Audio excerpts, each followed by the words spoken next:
everybody. It's Stephen and Walter here for another episode of So Chatty. This is March the 13th, 2026. And today we're going to talk about a little variety of several things. I'm going to give you an update on Walter's progress with Lucy. Going to look at some things I've done, look at some things he's done, going to look at some resources he's bought to help him out with that. And then we're going to look at an overview of the Accuquilt system because you have asked me for this, and we'll talk more about that in a minute.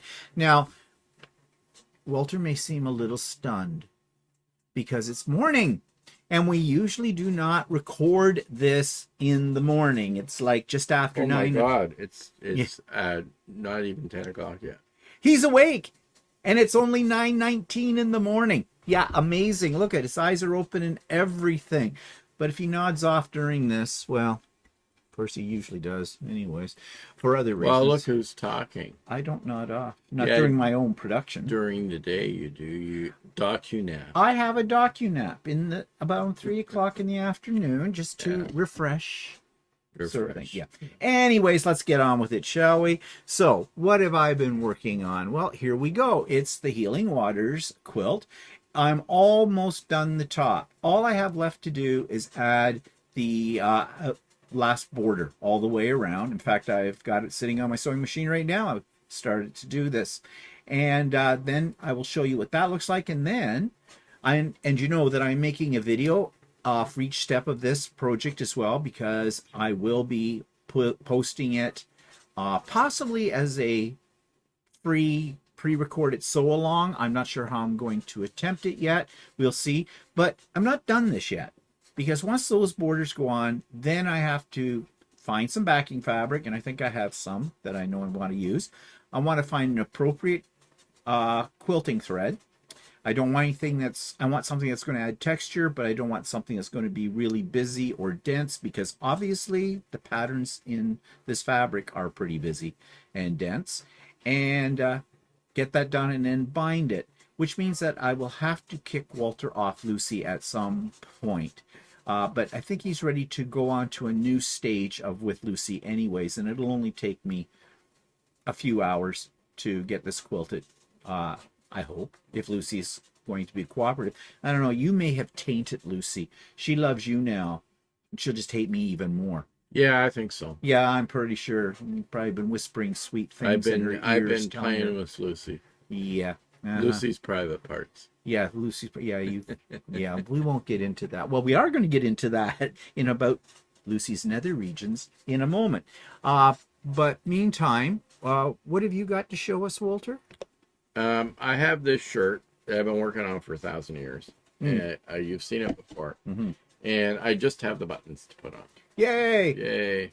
But I put a black collar on it, and I put sleeve ends that are black as well. So, which I haven't done for a while, and actually I had to rethink about how to do the sleeve ends. But anyway, are you going to embroider your name over the one side so everybody will know on your bowling team who you are? I do like this color, and actually I have a hat sorted to match. You have a hat to match? Well, not exactly, but I remember I bought an Amsterdam hat. Oh, yeah. It's in this color as well. Well, won't you just be... you can wear that to Japan. Won't yeah, you just I won't take the Amsterdam hat, no. Won't you I'll probably take this to Japan, yeah. Won't you just be the belle of the ball? Yeah. And your matching outfit and the whole bit. What am I going to wear? Oh, you've got a million shirts. Yeah, but they have holes. Oh, go away. Couple. Oh, where's that other one that you gotta give me that one with the hole to look at? Yeah, I washed it yesterday. Oh, it's hanging up in the closet. I have to figure out which one it was now. They all look alike. Yeah, he's putting holes in my shirt. I'm not putting holes in his shirt. It's just shoddy seamanship. Yeah, right. Yeah, really. It's your wear and tear. It's like in the sheets and that. What do you mean the sheets? Our sheets have holes in them too because you wear them out. Don't ask how. None of your business. I just thought of something. No, not going down that road. No, let's take a look at what I'm looking at right now, shall we? It's seasoned in blue. Now, you know that I've mentioned the fact that I have decided that I have a kit for doing the Alaskan quilt. I've always wanted to do it. I think it's a really cool quilt. I bought a kit, the book, and the special ruler, and it ended up, I think the whole bunch of it cost me over $300, and I bought it 2 years ago in Berlin, Ohio, at a place called a little Mennonite quilt store called Lone Star. Go there. If you're ever in that area, check that one out because they've got a lot of stuff to choose from. And then I let it sit, as I often do with kits, forever. And every now and then I pulled it out and started looking at the instructions and went, I'm not in the mood for this. This looks complicated. I'm not going to make any bones about it. It is complicated. And this is what the quilt will look like when it's done. However, you notice all the little triangles in that? You do need a special ruler for this. That was invented or designed by the pattern designer, which is Edita Sitar. Edita Sitar. I think I may have one time, a long time ago, done one of her patterns before, but it was a much simpler pattern. I'm having a lot of frustration with this right off the bat. First thing I planned, I actually read the instructions all the way through, which I never do, right? Well, you know why I read the instructions through this time? Because I thought, I spent a lot of money on this kit. I'm going to do it right. I don't want to screw up. Didn't take long to read through the instructions because she gives you the bare amount, which is, at first, I thought this is okay. Then I realized something. This pattern in this book, this is a book of hers. That's what I bought at the time. You can buy this pattern separately, and I wonder if she's updated the pattern since to go along with her ruler, because I'm pretty sure this book was not written at the time she had the ruler for this quilt, because in the book, there are templates, paper templates that you have to copy, cut out, or, get template plastic, which is awfully thin. I hate working with that stuff. You might as well be using paper because your rotary cutter will go right into them. And in fact, I don't think you're supposed to use a rotary cutter with them. I think the idea is you trace them out and then cut them out like the pattern, trace them out on the pattern or onto the fabric. And I went, no. So I thought, yeah, I've got the ruler, worth the investment. Her instructions don't talk about the ruler. And her measurements are totally different than the instructions that come with the ruler that shows you how to make these blocks. Totally different measurements. So she does 1/8 of an inch. You know how I love 1/8 of an inch. Not. So that's maddening. So I have to go through, and I have a piece of paper, a sticky note with me, and I'm translating between what she says in the book and what she says on the ruler instructions. So needless to say, I'm getting very confused with this, so I consult YouTube. She does. She has a series of videos about how to do this quilt. Not this one. Well, it is this one. It's in a different colorway.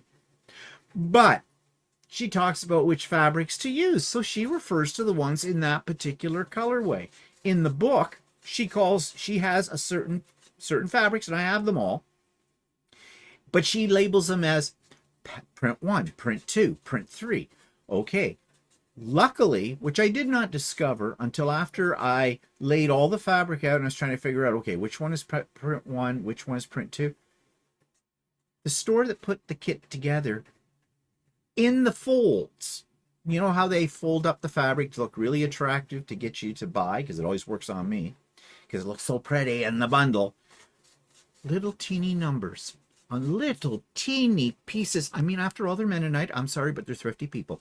Could have used a little bigger numbers and a little bigger piece of paper and could have put it on the outside of the fabric. But no, they buried it in all the folds. Now, okay, maybe they assumed that I would be the kind of quilter that unfolds all of those bundles, presses them all out before I go to use them, and so I would see the number. Well, I'm not one of those. But after I got it all figured out, then I found the numbers. Okay, and I was right when I picked them, which was surprising. So anyways, have them all laid out, but I'm thinking I need to do a practice block.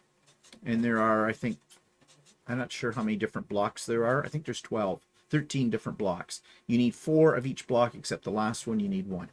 Okay, practice. Oh yeah, glad I did that and didn't start cutting into the fabric that came with this kit, because I also have a funny feeling that this kit's fabric, I have to be really conservative on cutting. Why? quilt stores do this. You've heard me say this before. It's one of my popular complaints. They only give you a bare amount. Bare minimum. Bare minimum. That's the word I wanted. Thank you for that. Good for you. You've earned your Scooby snack this week. Yeah. And, you know, there'll be no chance that if I screw this up, that I'm going to be able to get the same fabric again, because, I mean, I've had the damn kit for 2 years. So anyways, I'm a little frustrated, but now it's become a challenge. I am going to make this quilt, because I am. So I have watched YouTube videos about how to use the ruler. It is tricky. They make it sound like it's really easy. And the markings, there are so many markings on this ruler. There are numbers that go vertically, numbers that go horizontal, numbers that go diagonal on 2 sides, all over the place. It is so easy to screw up on it. So especially on the pieces that have to be diamond shaped that you see in there. In fact, what I've done with those, because I was screwing up, is I copied and cut out her little template for the diamonds, matched it up with the ruler, and I put it on the underside of the ruler, taped it so I can lay it down on top of it, and I know where to cut with the ruler with it. I think that's clever. But it's the only way that for my brain to work that I could do it right. Because I was cutting a lot of wonky diamonds before then. So, yeah, it's been frustrating. I think I have it figured out, because then she doesn't give you any instructions on how to sew it. You're sewing on angles. You're sewing a triangle to a triangle. You're sewing a triangle to a triangle. Yes. We had a little interruption. I had a delivery come. Another thing for my 3D printers. Yay. Okay. Anyways, so you're sewing a triangle to a triangle, and you know you have overhang. She does not, I couldn't find where she explains where exactly to put those triangles. And I found another video where something she didn't explain, at least in the videos I watched of her, there's little holes in the points of the ruler.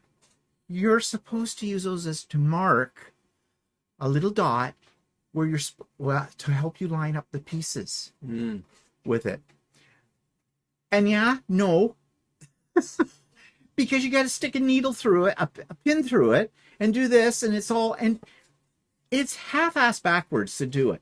I saw another video where it was explained it better without doing that. So that's the method I'm going to use. But yeah, okay, I'm not impressed. Now, I know I have probably spoken words of sacrilege to most of you out there, because I know there are billions of you out there that love Sitar's patterns. And you're just in love with her. Well, I'm not one of them. But I am going to make this quilt. And I am recording every step of it away, and that will be published. So you will get, when this is all done, at some point, you will get a video showing you how I did it to make sense for it. And I've had a few people already mention, one person wrote a comment and said, if you figure out how to get the damn seams to match up and do it, let me know. Because she said she started it and put it aside. So, yeah, and I understand why you did that. But I'm determined. I am going to make this bloody thing. I think there's actually been a class with this with one of the ladies at Ultimate Sewing have done this one and that. And I should have picked their brain.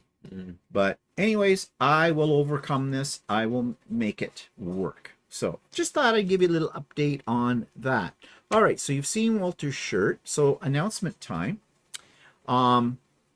Sewing with me on Wednesdays as usual. Links in the show notes. Pop-up sew day though. March the 21st, which is 1 week from now when we're recording Saturday, this. Yeah. Well, tomorrow's Saturday is March the 14th, so it's on March the 21st. Depends on when you watch this, but March the 21st. Start time is 8, ends around 4. Link will be in the show notes, not in this one, but it will be in Monday Morning Coffee with Steven. My Tuesday one, The Idiot Quilter, and next week, So Chatty. It'll be there as well. And those of you on the mailing list on Monday, expect to get an email with the link in it as well. Okay, so you'll also find a link below for the guy who sews, that's Sean. I was on his live last Saturday.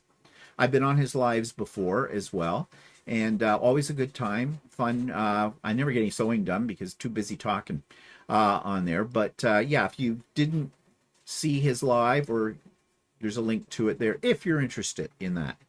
And I don't know when it's coming out, but Walter and I just finished recording a session with Becca from Sew Becca and Ian from the Off Quilter Crafter. Hard word to say, Off Quilter Crafter. It's a tongue twister. Ian. And so we are going to be on one of their programs at some point. I don't know when they're going to post it, but watch for it. We had a lot of fun with them. Mm-hmm. They're scream and a half. I can just imagine what they're like if they're drunk. Maybe they were. Maybe they were, yeah. Don't know. But anyways, well, we had a good time. It was a good talk, and yeah. No, I don't think they were. Anyway. No. We were just joking. They weren't. That's just their normal selves. Yeah. I guess. Speaking of which, it's morning, you see. I have to have coffee. Okay. So, we're going to start off with talking about Walter's progression into his quilting rate now. And I have a picture here of his latest endeavors. There they are. You're getting really good at bubbles or pebbles, whatever you want to call them. What are these? What was this thing up here? It looks like an amoeba. Yeah, it was one of Tracy's ones. She called it long grass. Long grass? Yeah, or grass or whatever. And mine didn't look quite as grassy as hers, but looks like actually it wasn't too bad. Kind of looks like a hairy monster. Yeah, but, actually, she drew a line first, but I think my line is a little bit too close in the center, so my grass is a little short. Oh, okay. In the center. And actually, the line you drew is not this one that we can see predominant here. That was just my little goof up when I was making the squares for you. No, it's the wiggly one. And the one that goes around like this, and then you do it from there. Oh, okay. Yeah, okay. So I think I should have made it a little wider. What did you draw the line with? Lucy. Oh, you're supposed to stitch the line? Yeah. Oh, okay. So, and then you do the grass on the edge of the line. Oh, okay. Right? But what she did was, it was more of a loopy line. It was a little wider apart, I think, so that my grass in the center is short grass. Short grass. Yeah. Okay. And then down here, you were explaining this to me. I'm doing C's. Right? C's, as in the letter C. The letter C, sort of, right? Yeah. And it's a loop, and then you backtrack a bit, and then you do another loop. And I was doing, if you look at the one that's diagonal, you do it like clockwise and counterclockwise, clockwise and counterclockwise, right? Okay. And that's fine going up to the top, but then you have to reverse. Oh. When you get going the other way. And I have a problem. I go one way, but then I have a problem in my head going the other way. Yeah, I would have the same thing. So, I need to learn a little bit more muscle memory to do that. I was pretty successful in these square to the right, but then I got tired. There. But then I got tired in the square to the left. I was going from right to left, so as my progression, right? And the one in the middle, I was doing pretty good with that. But then the one on the left, I was losing it. Now, somebody mentioned to me, and I want to know if you were left-handed, because you said you were going from right to left. Okay. But most time when we write, if you're right-handed, you go from left to right. Yeah, I know. But I mean, in this, Lucy was over on the left-hand side, and I was just moving her over. But when I quilt from left to right. You mean you started over here in this block, and worked over to this block. But when you were actually quilting this, you started down like in the left side. Yeah, like if you look at the one that's got the line that's going across diagonally, I'm working from left to right. Oh, okay. I see what you're doing. You know what I mean? Yeah. I was going up to the top. Yeah. And then I was trying to move over to the left. Because when you're quilting, when you're doing free motion, you have to work in all the spots. And you have to change your direction. right? Yeah. So I was changing my direction, but I was having trouble doing it. Now, right? this particular design, I think this is one of the ones where I can see why they say get a piece of paper and go do it over and over Yeah, in again. fact, I kept doing it over and over again because even going from left to right, I was having trouble getting that motion to go from The other way. clockwise to counterclockwise, right? But then when I got to the top, I had to do counterclockwise first, and then clockwise, Oh. and that's what was screwing me. Oh, okay. Okay. I have another picture here, I think. This was just some of your little circles are getting a little rounder. Yeah, they are With actually. it. So there you go. You see, there's progression. Yeah. So it's true. Practice, practice. Actually, I really kind of like this design you have right here with the bigger ones. Yeah, these are They're spirals. spirals. Yeah. Yeah. I need to make smaller spirals because actually Yeah. she uses it as a filler Yeah. around, and so I have to get used to making smaller ones. What I'm doing is the ones that are a little big, and I think what I need to progress to is working with an actual quilt square, Right. and try and fill it, right? Because Yeah, because that will be different Yeah. when you have an actual quilt square. yeah, so I will practice a bit more, but I'm getting a little better at it, like at doing it. But it does make you really do need to practice on it. Yeah. Well, I'll put together maybe an orphan block thing, or actually I was thinking an orphan block might not be so good because there's going to be an awful lot of Yeah. intersections in that, and Yeah. that changes the whole feel on that. But I'll make maybe a quickie one just out of 5-inch squares, or do a bunch of Yeah. 5-inch squares that I'll make into half square triangles and Yeah. just sew them up real quick, and then you'll have areas Yeah. where you can do that. Put that on my list of things to do. I find it's a little frustrating because I do the patterns, but I'm getting, as I'm going and I'm getting a little bit better at it, I'm enjoying it a little more. So Now, someone at some point in the comment section from one of the videos mentioned about whether you could get a clear foot or an open toe foot for Lucy so you could see. Well, I'd forgotten all about the fact that the foot that I have on here all the time is one that looks like a little cup, because the whole point of that is when you come off the quilt, when you're using it with the computer, it has less of a chance of catching the edge if you didn't baste it close enough, Yeah. and then going underneath the layers of the quilt. But my machine came with this one, which is also known as the ruler foot quilt. So we swapped them out. And what do you think about that? I like using this one better because the other thing is that I can also use it to space the curls or and stuff like that. I find it's much easier because to the use distance that. between your needle and the outside of the ring on that foot is a 1/4 inch. Yeah. So I find it's a little easier to work with than the other foot. yeah, so no. Oh, okay. So I said this was the ruler foot quilt. Walter hasn't got into ruler footing yet, but we have quite a few rulers. People have suggested too, like for circles, if you had a ruler, you could draw them out. Where? Well, yeah, I do. Yeah.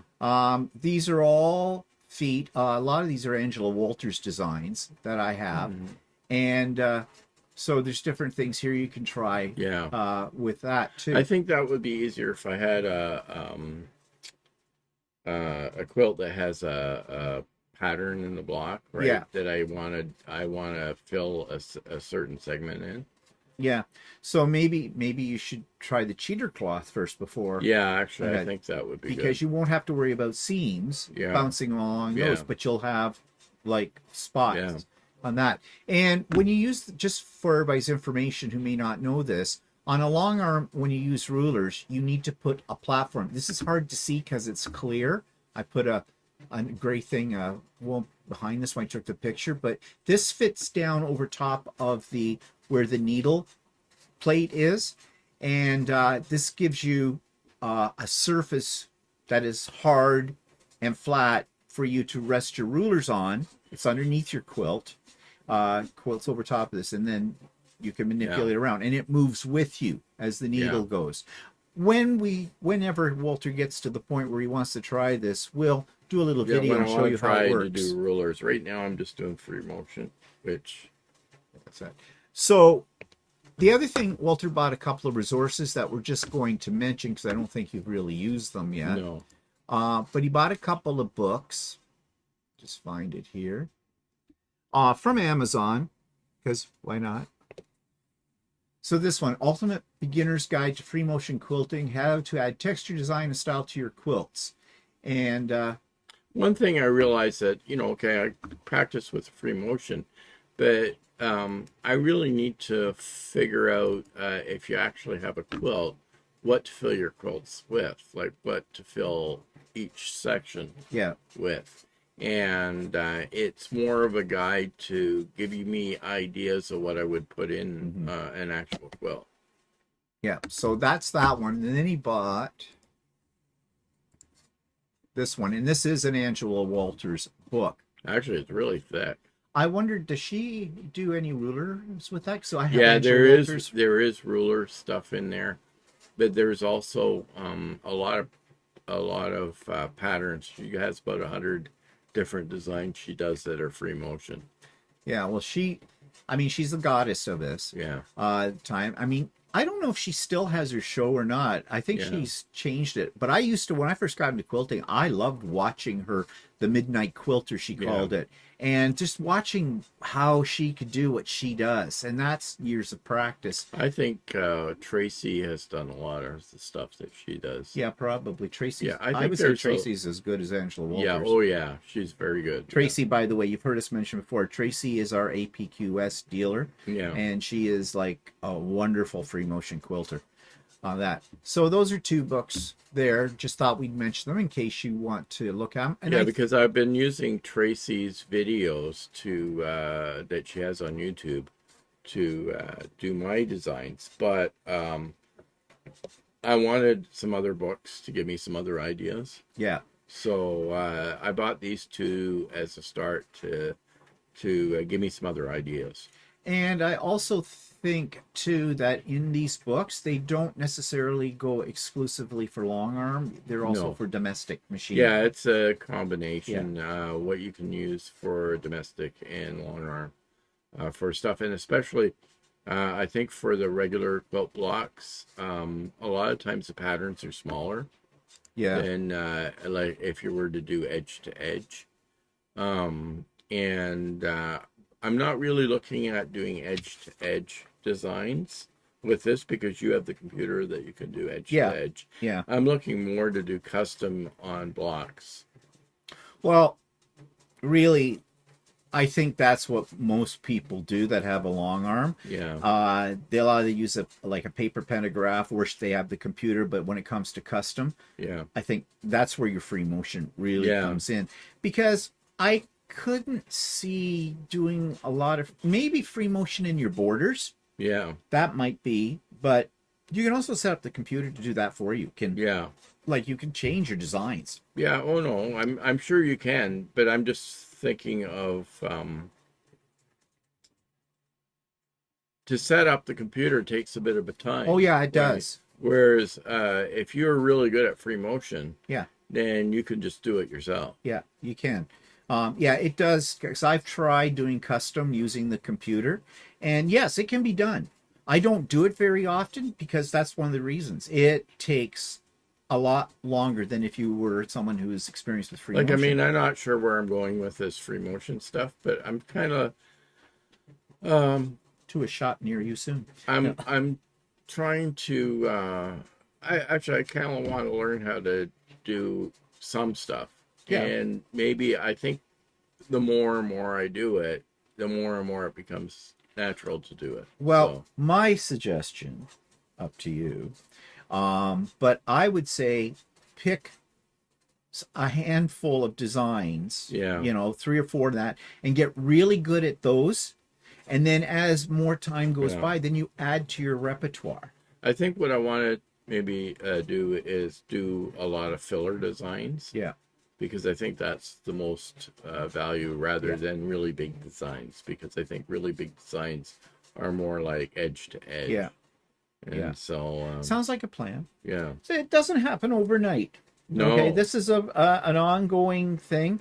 We don't have a timeline for when Walter will become an expert on this, but yeah, I've every time I see what he's done in the morning, then I get antsy about it and think I have FOMO, and think I should try this too, and then I go, no, I got other things I'm working on. So I do find that I get tired quick with it, because I'll do 3 or 4 blocks, and it's like I'll start making mistakes. Well, yeah, you get tired with it, and like anything, and that's why I think, I could be wrong about this, but I'm pretty sure that's why it costs you a lot more if you take your quilt to a long armor and you go for custom, because they're going to spend more time on it than if they do a paper pantograph or do like an edge-to-edge design with the computer. Yeah, actually, if you did get a custom quilt done where it's done very fine design or whatever, first of all, you're paying for their expertise.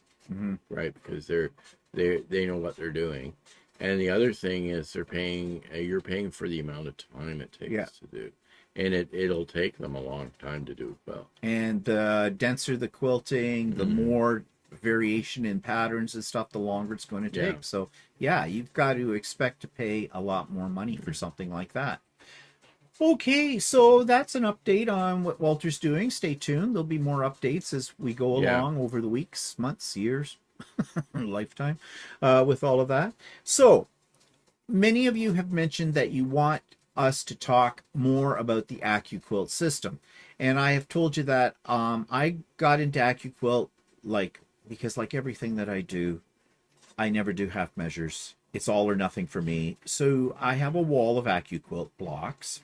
Many of them Walter bought for me.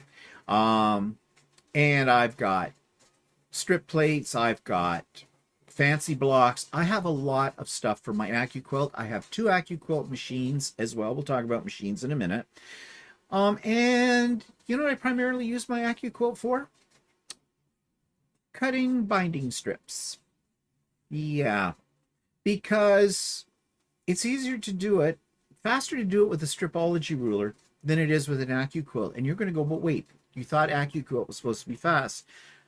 No, that's one of the myths that Accuquilt promotes. That bingo's presto, you have everything cut in a matter of minutes. But you just said that you used Accuquilt to do your... I do, for my strips and stuff. Sometime. Well, yeah, for that. But the reason I do that is because if I have to cut border strips or sashing strips, I have to cut strips of fabric because they're going to be subdivided to that. I usually go to my stripology rulers for it because they're right there. I go boom, boom, boom, boom, done. With the Accuquilt, I have to go da da da da da da da da. I mean, you have to fold your fabric over. You got to make sure it's pressed. But I use it for binding strips, especially because it does a nice straight cut. When you use the stripology rulers, and I love the stripology rulers, if you're not careful, you can get a wow in long strips because it's plastic. And if you put too much pressure on the side of your rotary cutter, it just moves slightly that little slit. And what you see when you open up your strip, you've got this going along straight and it goes boo boo, boo boo, kind of a thing. And that doesn't bother me that much because usually I can get around that with because I'm going to be folding it anyways, binding. But I like the Accuquilt better. So it's more accurate. Yeah, it's more accurate. But that's not to say the Accuquilt system is a bad system. It is not. But it is an expensive system. So I've got up here the Accuquilt's front page.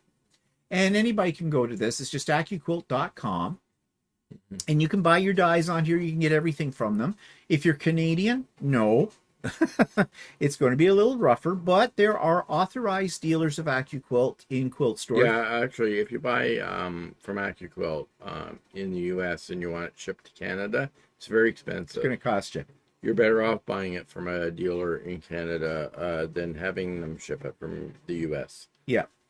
And given what things are like right now, too, with cross-border shipping, well, no, you need to find, if you're Canadian, you need to find a quilt store that deals in Accuquilts. Now, we are lucky we have one not far from us, Quilter Quilting. They're an authorized dealer. Mm-hmm. Now, are you going to get a deal from individual stores? No. When there's a sale on Accuquilt products in a quilt store, it is because Accuquilt has the same sale happening on their webpage. Accuquilt does not allow dealers to make up their own prices for stuff. On one hand, then you know it's consistent, but on the other hand, you only get something on sale when Accuquilt puts it on sale. You know, that's true for pretty much any product. Yeah, I guess. It's not just it's just not Accuquilt. But like, I mean, if you want to buy a TV set, you may find that the same TV set is the same price is on sale at any store, and that's because the manufacturer does that. Now, on the one hand, though, that means you don't have to go shopping around. If you know of 2 quilt stores in your area that sell Accuquilt, they're both going to have the same prices on it. So you don't have to feel like, oh, did I pay too much at this store? If they are different, then I would question what the store is doing, because that violates, to my knowledge, I mean, I'm not a store, that violates the agreement that the store has with Accuquilt. Okay, so this is the front page here, and they show you, titillate you with, you know, sales and projects and things like that. Because I have an account with them, they also do this, suggestions based on the dies you own. They have a lot of free patterns. When you buy a die, that die will have instructions in the package, but you can also go to the website, plug in the die and number, and you will find a bunch of other patterns. Usually there'll be like maybe a quilt suggestion, a pillow suggestion, and a table runner suggestion to it. So they do have a lot of resources. And so you can go through all of that. But what I want to focus on for today, we're just doing an overview of the system. And if we go to dies, first of all, they have these boxed sets. They call them a cube, Q-U-B-E. I have quite a few of these. They are basically based on the finished block size. So this one, for example, is the 8-inch block size. They have them in 4, 6, 8, 9, 5, 9, 10, and 12. I think that's all the sizes. In fact, here they all are here. 8, 9, 10, 12. And then they have companion sets that, like, this one's called the angles, and then there's one called corners. And those go along with whatever set you have. Now, these are not cheap, as you can see, and this is American prices. Yeah. Okay, so for example, let's go to the 8-inch that we had before. They're telling you the regular price is $430. No, it is not. It is not. This, and we've talked about this before, a lot of online stores that sell quilting products, including fabric, will show you 2 prices. They will say regular price, or they'll have a price here crossed out in gray, and they'll have their main price. Yeah. They're making you think that they're having a big sale. They are not having a sale.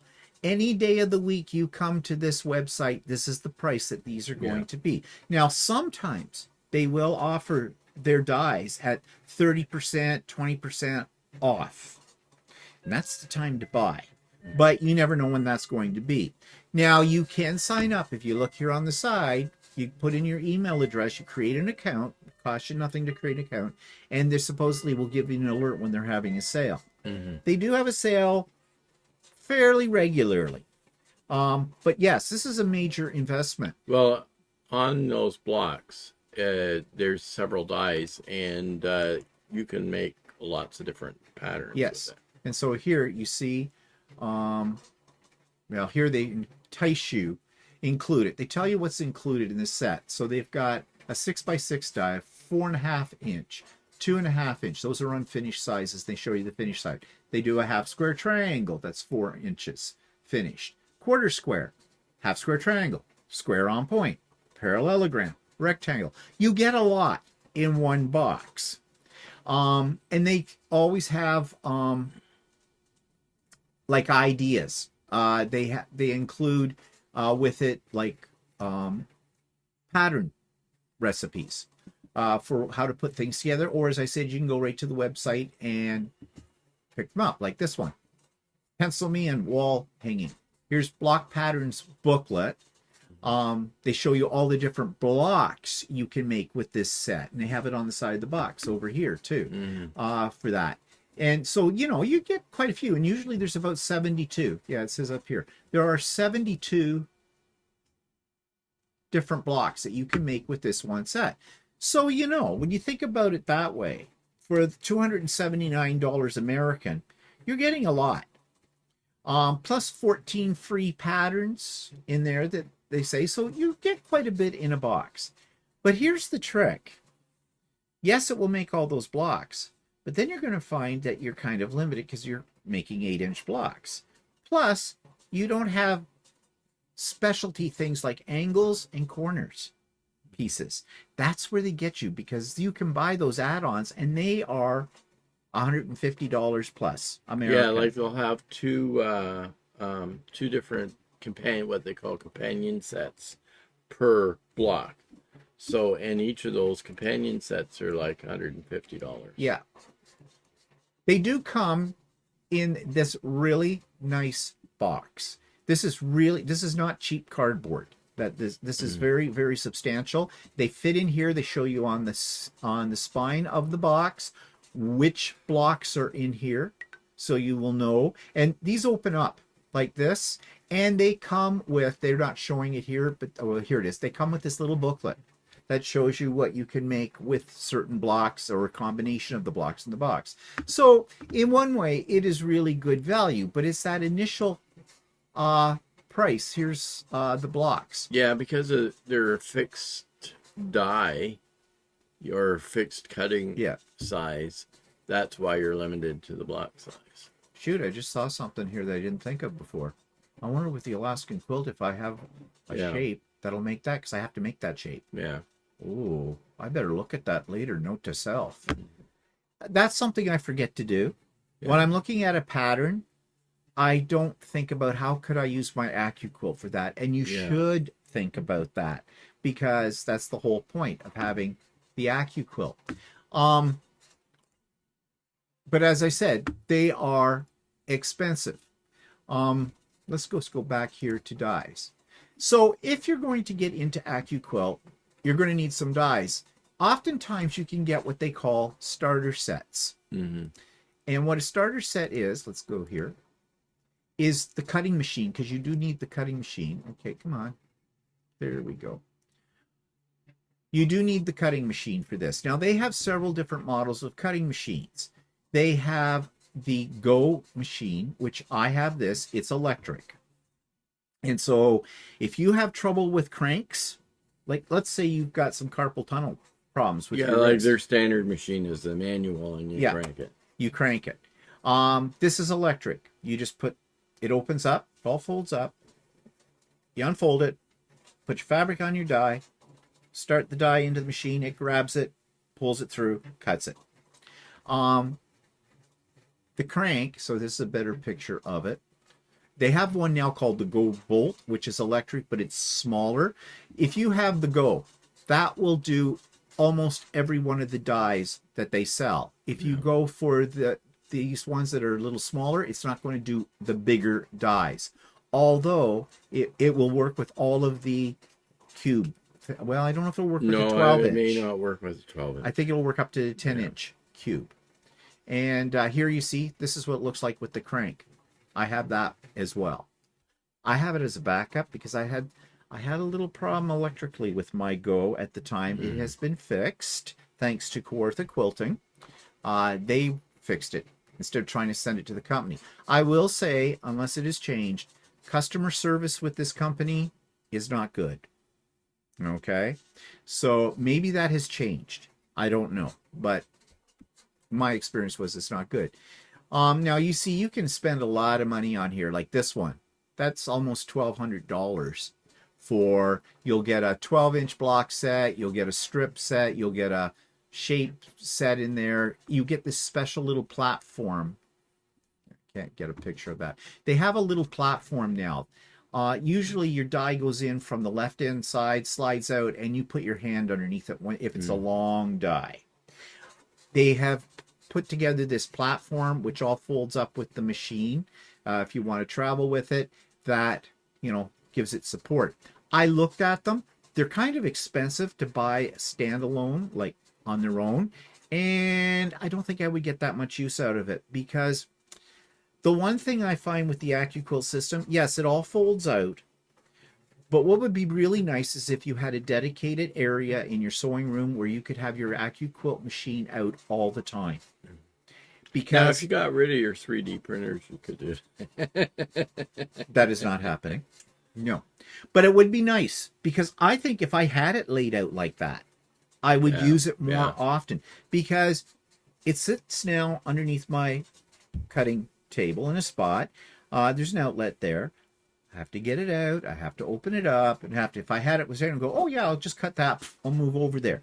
So, and you can see how expensive it can get, because they've got a Go Big cubed starter pack, which has the machine and all the blocks, all the block packages, right? Yeah, right here. Right, and that's $3,000. Yeah. And then they have a Go Big cubed ultimate starter, which has the blocks and the companion sets. And this, remember, this is American dollars, people, if you're Canadian. It's currently out of stock. I wonder why. But it is, that's pretty pricey. Yeah. I mean, let's face it. A lot of people don't have sewing machines that cost that much. Yeah. So, yeah, it is an investment. And so, you know, it behooves you not to use it if you're going to spend that kind of money on it. My suggestion is something more like this. This is the Go Me. It's smaller. This is their starter kit. It comes with, I think, 1 or 2 dies, so you'd have to look at it, and you could add a few dies to it. But if you weren't sure you would get that much use out of it, then it might be better to go that route and then upgrade later. The only problem with the Go Me is that you're kind of limited. Well, you're limited for size, yeah. But actually, I think what you would be better off doing is getting the standard sized crank model, right? Yeah. And it's the Go thing. But I mean, if you're unsure, the Go Me is a good introduction. Yeah. So, yeah, they're expensive. Now, I really like the cube sets because, as I said, I think it's pretty good value for the money, because you're going to get a lot of blocks out of those. And they're a little bit more versatile, especially when you add a couple of the other cubes to them, companion sets, which I have. What have I got? I've got the 4-inch, the 5-inch, the 6-inch, the 8-inch, I've got them all. 10, 12, but I don't have companions for. Yeah, I only have companions for a few of them. For a few of them, yeah. That's because I bought it. Yes. Walter went on a spree and bought me all kinds of things like that, especially when they were on sale. They were good prices, and they were cheaper at the time that he bought them too, but not that much cheaper. No. But you're not limited, because of course that was just the cubes. You have the applique dies. So okay, let's go over here, see if this is it. So, you know, they have all these different things, and there's subgroups in here. Let's just go to this page. Now, the thing is, I don't buy applique dies because I don't do a lot of applique. And in many ways, these applique dies are one-offs. You know, like alphabet sets, you might use those more regularly. But like, okay, oven mitt die. Yeah, how many oven mitts? How many oven mitts are you going to make? You know, the snowflake die. Okay. That's great for winter. Yeah. Burp cloth die. Okay.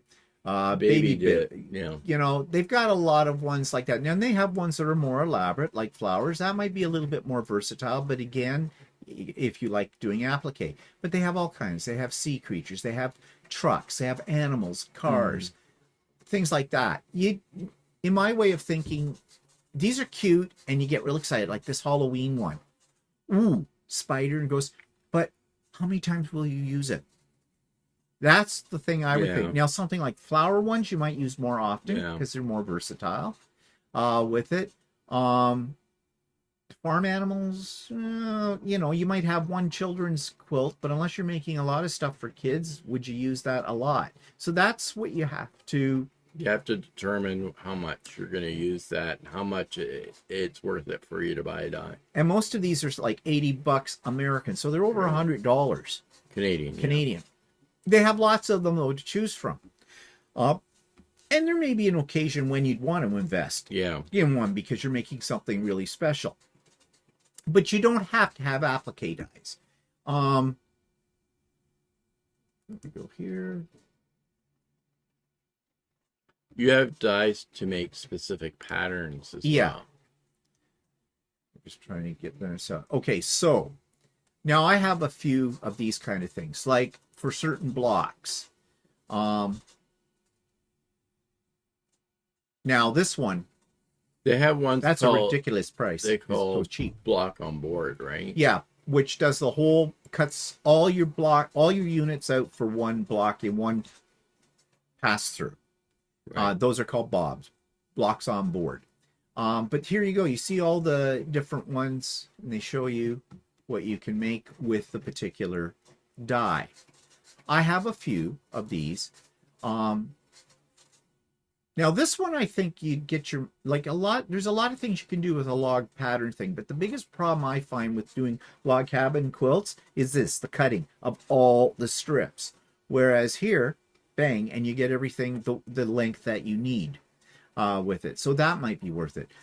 Ones like this, 5-inch square die. Yeah. Well, you know, you can use these kind of dies for your scraps. You know, you want to cut down to, you can get 2.5 inch, you can get 3.5 inch, you can get 5-inch, that kind of stuff. So take your scraps one day and just have fun cutting everything with your Accuquilt and have a pile of those. I have done that. You know, but here you Ohio style, and some of them are very elaborate. Like I've got the one for here it is right there. I have this one, double wedding ring. Double wedding rings are difficult. You're sewing on curves. Well, what it does is the way it cuts your pieces out, it puts like sort of like in garment making, you'd call them a dart, I think. They have a little notch in them that it cuts so you can line up your curves the right way and away you go. Makes life so much easier. They do the same thing like with half square triangles or something like that. If you don't want to be bothered drawing the line and sewing on either side, it'll cut out the two triangles, but the edges of the triangles are squared off so that you just lay one on top of other, match those two up. Yeah, so you don't have any dog ears. Right? You don't have any dog ears. Yeah, with it. So it saves a step, especially if you're making a whole lot of them. You know. And then of course there's the strip ones, and you can get them in various sizes. I have this one that gives me all these strips. It'll be great for sashing on here. But the one I use the most is my 2.5 inch strip die. It will cut me 3 strips for my binding with it. And I already explained why I like to do that. That one is the one die I have gotten my money's worth out of because I use it all the time. But you can see there's just all kinds of things here. And yeah. Now, one other thing that they have that I found by accident, because they don't really advertise this, but if you have an embroidery machine, for some of these dies, they have a companion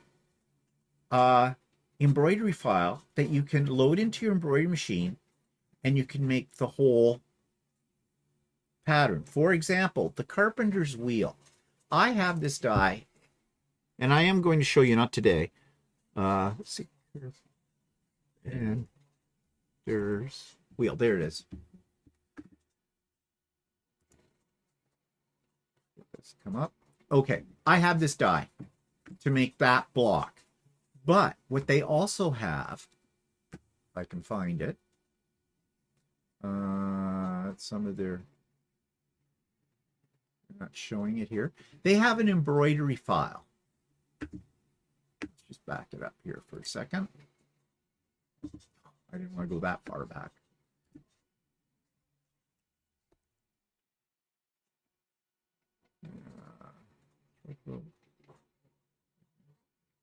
Well, now I can't find it. But they have an embroidery file for some of these, so look at it. And they're free. And now I'm going to tell you something that if Accuquilt knew I tell you this, they'd probably come and hunt me down and kill me. They have a file that will make the carpenter's wheel on your embroidery machine as an applique. I don't like their instructions for how to use it. I will show you what I mean in the coming weeks, how to do that. So, but you also have other things like a gnome or something. Yeah, like yeah. that, There's other ones that you they can have. do. Use the embroidery thing that they've got and make it into. Yeah, you can use it without a die. You can use it without a die. Now the trick is though, these are free if you already own and you're registered with them, and you already own the die. Yeah. But you can buy them and as well, and I think they're like $5 American. If you don't have the die, let's just see again. I'm going to put in embroidery and see what comes up here. Oh, here we go. Okay, showing you all. Let this come up. Okay, these are all embroidery files and they happen to work with any embroidery machine. And you can do these. They all come with 3 different finishing stitches for the edges: blanket stitch, straight stitch, and a satin stitch. So you can select that in your embroidery machine for it. Their instructions for how to do this, though, are very cumbersome. What they want you to do is basically cut out the shapes. They have a die. Like you use the die, you cut out your shapes, then you lay them down on the embroidery machine. They do a line around to show you where to place it, and then sew it down. But if you don't have the die, or there's an easier way to do this. I do it the way I do all applique. I just have that little design is stitched out. I lay a piece of fabric that's bigger than the design on top of it. I stitch that line again. I trim it. Away I go to the next one, and then they come up and they do the satin stitch or whatever. I will make a video showing you how to do that down the road here. But they have quite a few of these actually. And see here, these are coming up free for me because, well, no, they're these ones are free. I don't have to have that die to do it. I thought you had to, but no. But you can see they've got a few of them, and some of them that aren't free are $6 American, which is still an okay price, even when you translate into Canadian. But this is a feature that I don't often hear them talking about. No. Mind you, I don't watch all their videos. They do have a YouTube channel. They do put up videos all the time showing you their latest products and everything like that. It's a sales thing to get you really excited. And yes, they can get you really excited because they've got some really cute things, as you can see.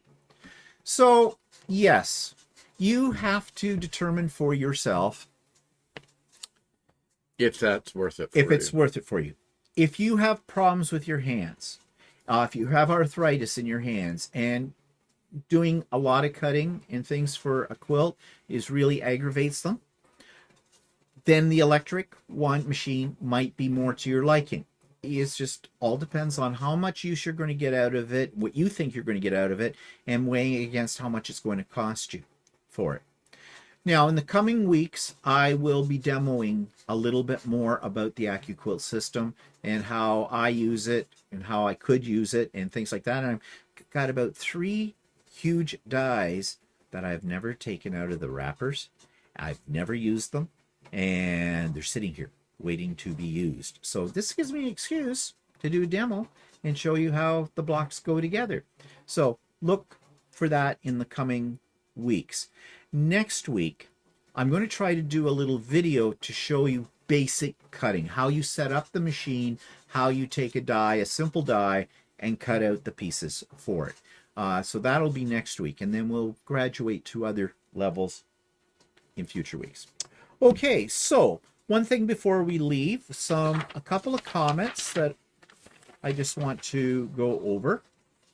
Oh, one thing I want to ask though, in the comment section, answer this question if you don't mind. It has nothing to do with Accuquilt. It has to do with the long arm machines. I said, do you own a long arm machine and do you do free motion on it? Because there's a method to my madness for this. We have been getting suggestions on how Walter can do certain things, and I'm wondering if those suggestions are coming from people who actually do this. Or are they coming from people, how do I put it gently, don't know what the hell they're talking about? Kind of a thing. So if you have a long arm machine, let us know and write a comment about your experience. Like somebody asked if I was left-handed. And I'm not left-handed, I'm right-handed, but I got thinking about it, and if I play sports like baseball, which I don't do very often, or golf or something, then I'm left-handed. Okay. So yeah, maybe you are doing it. Yeah, maybe. Maybe. But anyways, just if you don't mind, if you take a minute or two, if you have a long arm and you do free motion quilting, put a comment in the note to let us know. And if you want to add to it, you know, what's been your worst experience or your best experience with doing it, or if you have a helpful tip from your experience that you think might help Walter, then you can put that in there. Okay, so comments. One was, there are plexiglass rulers that have curves to trace with your machine. Well, basically, yes, there are, and I showed those to you. There are those are ruler foot quilts. We do have those. Yeah. And you can buy, yes, you can buy just plain. They're not meant for ruler foot quilting. They're meant as a template. You could take a template or a stencil and draw on your practice thing with chalk or air erasable or whatever. Actually, I tried using the bottom of a pill bottle to give me a small circle. So yes, you could. The only problem with that is that you might make the initial circle that way. But as you travel across your quilt, you can't just predict where you're going to put other circles. No. Another person said, and we've already talked about this, would a see-through foot help by not covering the pattern stitches? Would love to see the Accuquilt. It's Accuquilt, as I've never seen it used before. Well, already talked about Accuquilt, and we've already talked about the feet. So we'll move on. Another suggestion says, draw a circle on the fabric and follow the line. Start with a large circle and decrease the size as you get better. Well, Walter just addressed that. Yeah, I've done that. Yeah. But I do find that as I've gotten more used to the machine moving, my circles have gotten better. Yeah. Well, part of that is just basically I'm not used to having moved the machine type of thing, and I'm not used to drawing a circle on while the machine's stitching. So yeah. So anyways, so keep the comments coming, please, and we will address them where we see appropriate and whatnot. And if you've got suggestions for future episodes, you hear me say this all the time, but that's important to keep this going because we want this to be relevant to you. And that's how you can make it relevant to you, is through your comments. Okay.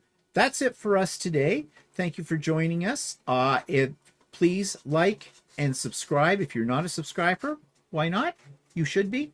So please do that. It really does. I am finding that having comments, likes, and the subscribing really help put the videos that we make out there for people who haven't got a clue who the hell the idiot quilters are.